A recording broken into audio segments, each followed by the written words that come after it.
Maliit ang tsansa na mabuhay pa itong si David gawa ng malubha ang lagay nito. At samantala, hindi naman kayang tingnan ni Tanggol itong si Ramon ng diretsahan kahit naglabas na siya ng loob kay Ramon sa mga naranasan niya sa mapait na kamay ni Rigor. Nanggagalaiti sa galit itong si Ramon at nangako siya kay Tanggol na babawi umano siya at bunan ang pagmamahal ang hindi naibigay ni Rigor kay Tanggol. Diretsang sinagot ni Tanggol itong si Ramon. Hindi umano niya alam kung paano niya tanggapin itong si Ramon, lalo pat ang itinuring nila sa isa't isa, sila ay magkaaway. Depensa naman ni Ramon, hindi nila ginusto ang mga nangyari, biktima lang umano sila sa kasamaan ni Olga at David.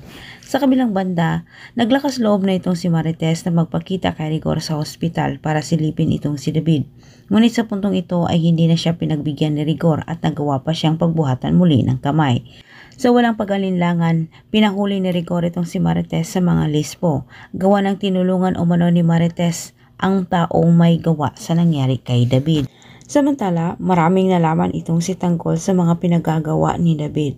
Ipinakita ni Tanggol kay Ramon ang kapirasong papel. Nakuha niya ito mula kay David.